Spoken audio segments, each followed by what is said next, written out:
Ok, giờ làm cơm chiên phải không? Cơm chiên hôm nay cơm chiên. Cơm chiên không biết kêu bằng gì, không biết cơm chiên nói thập cẩm đi. Thập cẩm à, cơm chiên thập cẩm ha. Đúng. Thập cẩm là giống như không phải. Có đập xưởng nè, có tôm nè, Ham luôn á. có ham. Yeah. Rồi có carrot, Lạp xưởng, Chinese sausage, ham, Tôm, tôm, shrimp, rồi carrot, carrots and peas. Củ cà rốt và peas. Dương châu hả? Cái này mua trong cái bịch sẵn cũng có, nó trộn nữa. Không, cái này mình mua về sắc, nguyên củ về nếu sắc. mà mua nguyên củ thì tự sắc. Okay. So you buy the carrots and chop them up, or you can buy peas in a can, or carrots in a can cũng được. In a bag. Or peas in a bag, right? Frozen peas. Yeah. Frozen peas.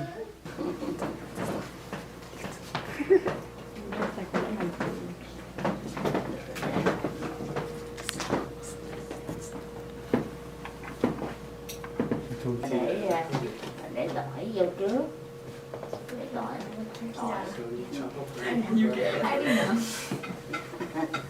tỏi ha, đừng có để cho nó cháy, để cho nó đẹp thôi. Bỏ hành This will help you make more than eggs. So I want you to learn.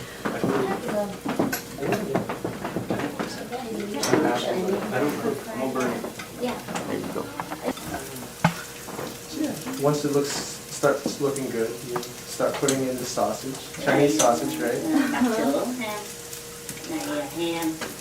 If you like ham, you can add ham. Yeah. Cái này bà nêm nếm rồi, chả bộ cho mình để xuống đi. Did you see the smell of it? Add a little bit of salt.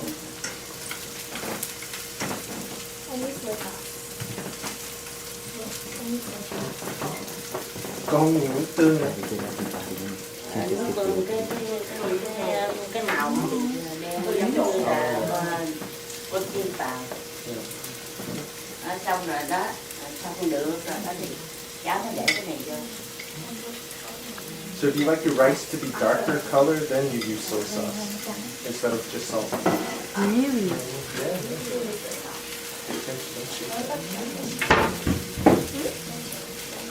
Do they have like a different seasoning you put in? Yeah, the camera first. You talk after. Unless you put it down. Tại này bà làm sẵn hết rồi.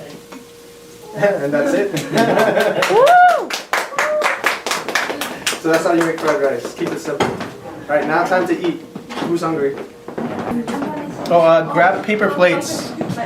July, can you grab paper plates? But yeah, you can use a lot of different seasonings.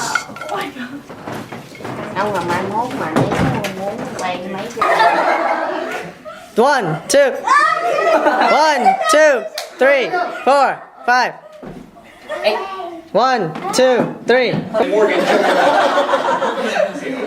4, 5. 1, 2, 3. All right, so SourceFed's a pretty interesting website. They've actually, their YouTube channel created by the Philip DeFranco company. The idea behind this website is that they cover random interesting stories every day of the week, Monday through Friday. So you can actually learn a lot. Và bây giờ, chúng tôi xin được trân trọng kính mời cô Ngọc Anh, Giám đốc Trung tâm Đông Nam Á, lên phát biểu chào mừng trong ngày hôm nay và có phổ biến một vài chương trình kế tiếp của trung tâm. Một lần xin được trân trọng kính mời cô Ngọc Anh.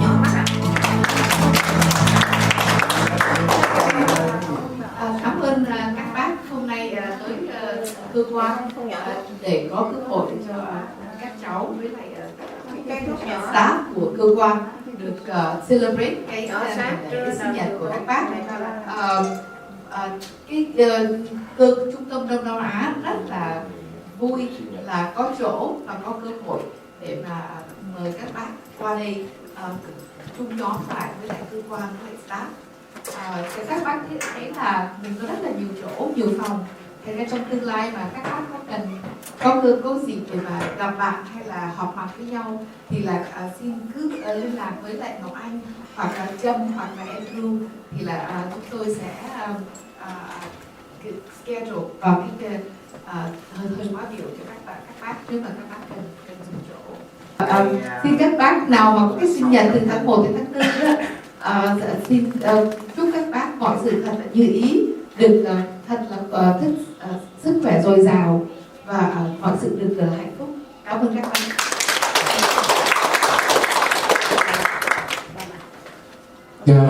Xin cảm ơn cô Ngọc Anh rất nhiều. Một phần mà dạy dỗ và nuôi nấng con cháu là của bậc làm cha và làm mẹ. Tuy nhiên trung tâm Đông Nam Á đã dọn cho quý vị một cái đường để cho con mình được hội nhập, vừa được vui chơi, đó là niềm hạnh phúc. Và còn thêm một cái hạnh phúc của quý bác tham dự hôm nay là có vừa rồi cô Ngọc Anh đã trình bày như vậy đó, để có một cái phạm vi rất là thoải mái để quý vị họp mặt, và đó là một cái tiền đề hết sức là vui mừng. Xin quý vị cho một tràng vào tay để chúng ta chúc mừng trung tâm Đông Nam Á.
Một con vịt xẻ ra hai cái cắp, nó kêu rằng cắp cắp cắp cắp cắp cắp. Gặp hồ nước nó bị bà bị bẩn, khúc lên bờ phải cái cách cho khô. Rồi bây giờ á, dễ ha, có mấy câu à? Bây giờ mầm non đây. Bởi vậy đến cái này mới học. Rồi bây giờ á, em hát làm sao thì mấy anh chị phải làm như vậy. Mà ai làm đặt lên như thế đó. Ok. No way. It leads the rest of the dance. Yeah.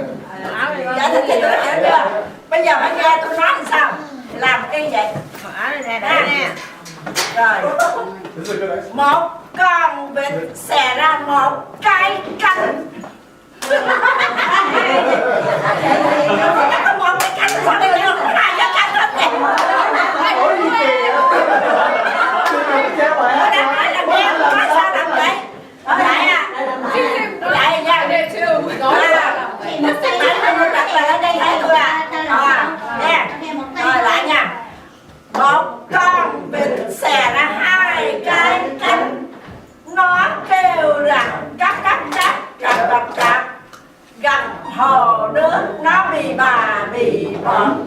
Lúc lên bờ vậy cái cánh cho khô.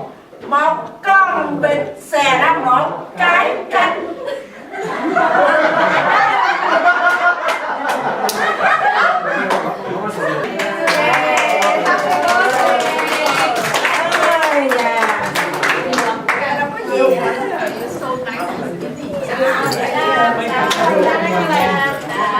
On a Wednesday, we'll probably just do a quick night trip just to check out Little Cambodia in Lowell.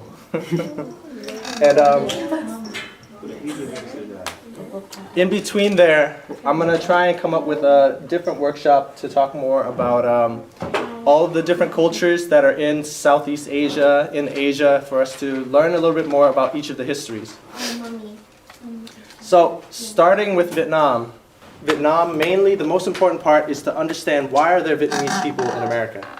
So this episode puts it best that there was a war, there was trouble in Vietnam, and people wanted to leave the country because of the war and because the North Vietnam was fighting against South Vietnam, and North Vietnam ended up winning the war for sure on April 30th, 1975. That was when the North invaded the capital city of the South, Saigon. That was the day of the fall of Saigon. Over 10 million people fled from Vietnam on boats by the day that American forces withdrew, through helicopters, and also through sneaking through the borders of Vietnam to Thailand and Cambodia. From that day, over 10 million people fled, over 2 million people estimated died on the shores, out in the ocean, by escaping by boat, or if they snuck through borders, they were killed because other countries did not want refugees coming into their land. So it's a very painful past for many people. In this movie, VAAW, or Journey from the Fall, they show the flight of one family who the father was part of the South Vietnam Army, and he stayed in Vietnam because he was forced to go to a re-education camp. So in Vietnam, they had re-education camps to put anyone who did not fight for the North, and pretty much tortured and trained them to follow the new government and the new country. My grandpa actually went to one of the camps. Your grandfather went to one. Many of the people who are here now have been through it too. And that's the reason, the major reason why people fled, is because they were afraid of being tortured, they were afraid of having everything that they had worked for throughout their life being taken away from them because they lived in the South and did not fight for the North. That So, took place in 1974? Five. Five? Yep. April 30th, 1975 was the date. So this will be 38 years since the fall of Saigon. And there's still many people who participate in this Memorial Day who will always talk about what had happened. And for many of our own people, well, many of the people I've worked with in the community, I want to give you examples is probably first we'll start with Go An. Go An actually, our new executive director, actually escaped from the country on the day that it fell, on April 30th, 1975. Her father was a part of the South Vietnamese Army, and her family was a well-off family that had supported the American troops and American government and the South Vietnamese government. So at the point when the country fell, she was extremely lucky in being able to secure space on a helicopter and be brought back to America to live because of her family's association in helping the government. So a lot of families that helped the government, South Vietnam and American government, were able to escape, but that's probably a little less than, I think, 100,000 people were brought out by helicopters because the helicopters had to go back and forth before the army infiltrated the city of Saigon and took over. And that's why you see, like in the episode of Hey Arnold, you see that massive group of people go on. She actually told the staff her story, and it was pretty crazy that she said that the pictures that you see of that day are an understatement of what was there, because people were panicking, everyone was trying to look for a way out, and there was mass confusion. So there, in some of the movies, particularly about the war, you always see that huge mass, but it's an understatement of what actually happened. And there were lots of people left behind. So Mr. Huen's story is not a story that is uncommon. It's something that actually happened a lot. Many people gave up their children to let their children come to America. So let's go on the story. My mom's story. My mom, she actually escaped in 1986. She left on a boat, and she actually had to use someone else's name in order to be able to be accepted into a refugee camp in the Philippines. So when you escape on a boat, no one knows where to go. You just go onto the boat and you go. That was the mentality of all of the boat people during that time. My mom's a bit of a special case also because she is the child of a Vietnamese woman and an American soldier. So she faced a lot of different discrimination also within Vietnam herself. And that's why she chose to leave. When she left, she was around 17, 18 years old. Go To Ha, our former executive director, she escaped in 1989. And she said that she had to work for a very long time to escape. She tried to escape 7 times, a little over 7 times. And finally, on the 7th time, they actually made it onto the boat and away from the shore. The first 6 times, they were tricked one time where people took their money and left. And then another time, they always got caught when they got close to the boat and were about to leave. And the one time that she left, she actually managed to escape, but they didn't know what direction their boat was heading into. They ran out of fuel as they were traveling, and they were without food and water for days before they finally landed in Malaysia at a refugee camp, where they were put into a refugee camp because the soldiers saw them and they were afraid of being killed, but luckily they weren't. The current pulled them into shore, and the government of Malaysia allowed them to stay in the camps. And it was, I think, a little over 5 months that she stayed in the refugee camps before she was finally accepted to be sent to America. Go VAAW, we actually had an elder who spoke to us about her experience as a person who helped her family, her husband, and her children to come to America. So her husband and her son managed to make it to America and left her behind. And it was because they didn't have enough money for her to go also, and they did not want her husband to stay behind because he was part of the army and he would be sent to re-education camp where he could die or be tortured and have, extreme postpartum, not postpartum, what is it? There's trauma, extreme trauma, post-traumatic stress disorder. PTSD is a very common disorder among people who have survived through wars and torture. So there's that part.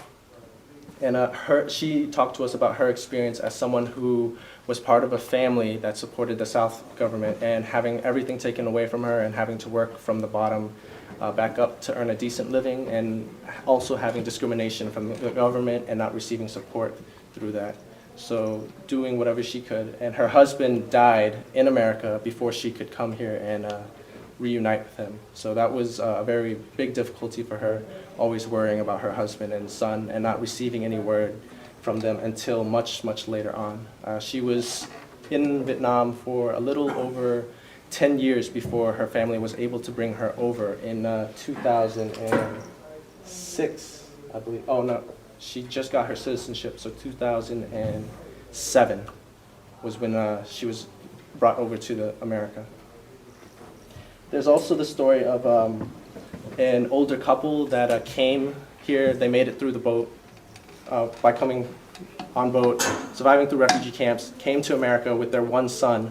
And because of the experience, the older couple, they were both too sick to take care of their son, working as much as they could, but they ended up being too sick and they had to give up their son to another family to take care of. So I talked with them about their experiences, and they were happy to be able to escape and give their son a better chance at the future.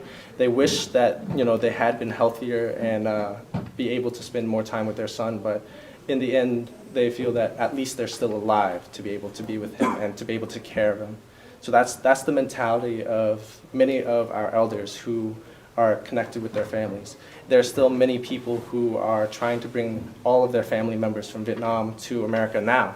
The process has changed. The government in Vietnam has changed somewhat for the better. There's less discrimination against people who escaped from South Vietnam, but it's still a government that's not really well understood by others, and it's a government that many who lived in the South who escaped still fear very much. So every once in a while, if you pay attention to the news or pay attention to the elders, they'll talk about people who are not allowed to go back to Vietnam because they said something or did something that the government disagreed with. And one of the biggest difficulties in working with this population, especially with the older people, is that they're very, very cautious. They're extremely untrusting of people who aren't Vietnamese and of people who are Vietnamese and are from the north. So there's a lot of difficulty and a lot of stigmas when working with this community. So far, any questions from you guys? All right. Lily? The two elders who gave up their son, are they still in touch with him today? Yes, they're still in touch with him and the family. Like they had to give him up, but they made sure to stay in touch. And they don't have any other kids, but they used to come for ESL classes here a few years ago. So I haven't caught up with them lately, but they seem to be doing well. So, but they're very good people. And if you stick around and whenever we have like these parties with the elders, try what I'm hoping to do in the future, hopefully by next month, is to pair a couple of youth with a couple of different elders to help have them share their stories with you, so that we can record it and start doing an oral history. It's an idea that Go An, our executive director, has, and it's something that we want to do to just help all of our youth learn more about the stories of Vietnam and people's experiences in coming here. Because that's a big part of our history, and that's something that many youth don't often hear much about. And for one, it's because for people who are younger, it's a very painful memory for them. And for people who are older, they have a lot of difficulty communicating their story because not everyone can understand it, and not everyone is willing to take that time also to sit down and talk with them about it. So ask your parents. Ask them what the story is. It's very interesting. Yeah. For some of you guys, for your parents, they might be younger and they might not have had to escape by those means. So that's why we have the term "fresh off the boat," FOBs. That's a common term because back then it was a way of separating who was new to America and who has been here for a long time. Because when Vietnamese people escaped from Vietnam, we didn't just come to America. There's a large population in Sweden, in France, in London, in Canada, and there's also a large population in Mexico. A lot of people are surprised to hear that, but I hear stories all the time of people who go to Chinese restaurants and are surprised to hear Chinese people speaking perfect Spanish, or perfect Spanish to them. I don't know. So that's, huh? It's like proper and formal Spanish. Right. Yeah. And that's why could be why we have a lot of Mexican immigrants working in Asian restaurants.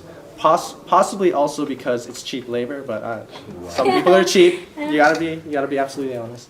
But that's part of the history for you guys to know. So that's the boat people history, and it extends from 1975 all the way until early 1990. After that, many families were sponsored. How do you get sponsored? Well, a family that's been here a long time, they can get U.S. citizenship. Through U.S. citizenship, you're given more opportunities, more government aid, and you're allowed to bring family members from your home country here. It's a process that can take between a year to 10 years. So I've worked with a lot of families who are trying to bring who came here, and their older generation, they're seniors, who have been trying to sponsor their kids to come over for 5 to 10 years, and that's how long the process takes for people to immigrate. So that's why you have people in like Mexico who are suffering similar discrimination, similar dreams of wanting to find a better life for their families, jumping the border, because the official process takes so long and you don't know who is coming through the official process either. And that's why you have boat people.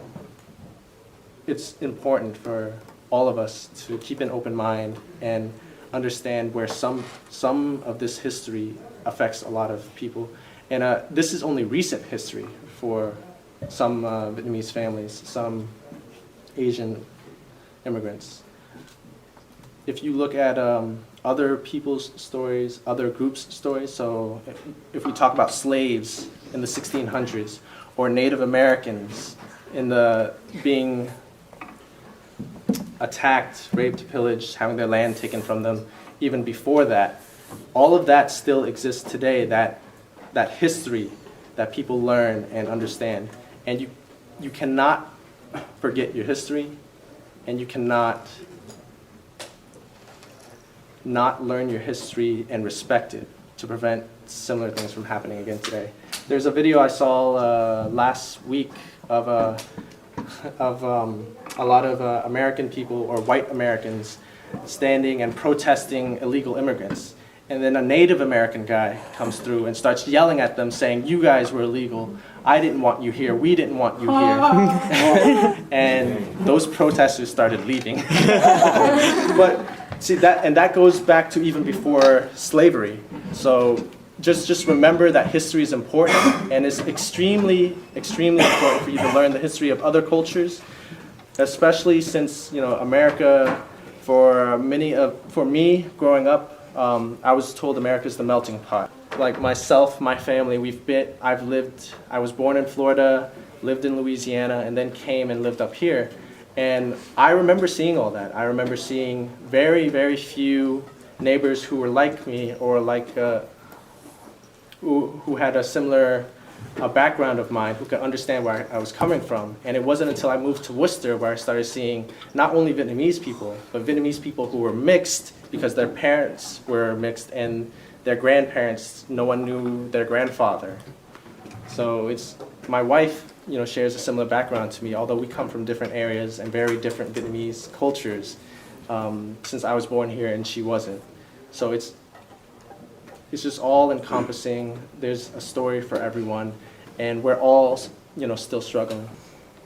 Learn more about kind of saving yourself from being trapped in the mentality of, I have to do better than this person, and instead work for the betterment of all people. Whew. So, that is close to the end of the workshop. Any questions from you guys? And anything that you guys want me to elaborate more on or to give you more information on?